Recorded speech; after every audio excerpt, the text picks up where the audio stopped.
যুদ্ধ পরিস্থিতি, আপনারা জানেন তো যুদ্ধ হচ্ছে, তাই না? এই যুদ্ধ সামলাতে 39টা দেশে তেলের দাম বাড়ছে। বাংলাদেশে বাড়ছে? এটাই বিএনপি। বাংলাদেশ পৃথিবীর 39টা দেশে যুদ্ধের কারণে কিন্তু তেলের দাম বেড়ে গেছে, কিন্তু বাংলাদেশে বাড়ে নাই। এই তেল আমাদের আমদানি করতে হয়, তারপরে কিন্তু আমরা তেলের দাম বাড়াতে হবে। সরকারের মানুষের কষ্ট হবে, কৃষকদের কষ্ট হবে, মধ্যবিত্তদের কষ্ট হবে। আমরা বিদ্যুতের দাম বাড়াবো না, তেলের দামও বাড়াবো না। কাজেই আপনারা যাতে শান্তিতে সবকিছু করতে পারেন, স্বস্তি দিতে চাই।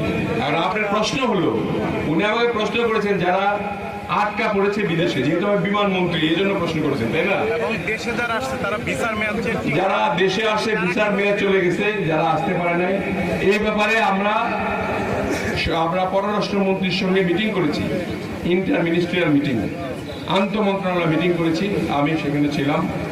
আমরা যারা মোপা, ওই যে আপনার কি বলে এটাকে, আকামা মানে ভিসা আর কি, আরবিতে বলে আকামা যাদের শেষ হয়ে গেছে এবং যুদ্ধের কারণে যেতে পারে নাই, তাদের আকামাকে বৃদ্ধি করার জন্য আমাদের পররাষ্ট্রমন্ত্রী নিজে মুভ করতেছেন, তাদের এটাকে বৃদ্ধি করে দেওয়া হবে। এটা হলো এক। যারা আসতে পারেন নাই তাদেরকে আমরা চেষ্টা করতেছি, ইতিমধ্যেই 5টি জায়গায় আমরা ফ্লাইট চালু করেছি, সৌদি আরব, রিয়াদ, দাম্মাম এবং জেদ্দা। এই 4টি জায়গায় যাচ্ছে। আমরা গত পরশুদিন থেকে আমরা ইউএই, যেটা আপনার দুবাই, সেটাও আমরা শুরু করেছি। সেখান থেকে লোকগুলো আনার চেষ্টা করছি। দুঃখের বিষয়, এই যুদ্ধের আপনার মিসাইলে আমাদের 4 জন বাংলাদেশি মারা গেছে মিসাইল পড়ে। তাদের লাশগুলো আমরা এনে তাদের বাড়িতে বাড়িতে পৌঁছে দিছি। একটা সুন্দর সুষ্ঠু ভাবে দেশ যেভাবে চলার দরকার, আমাদের সরকার সেই চেষ্টা করছে। আর কোনো বক্তব্য? বিমানের টিকিট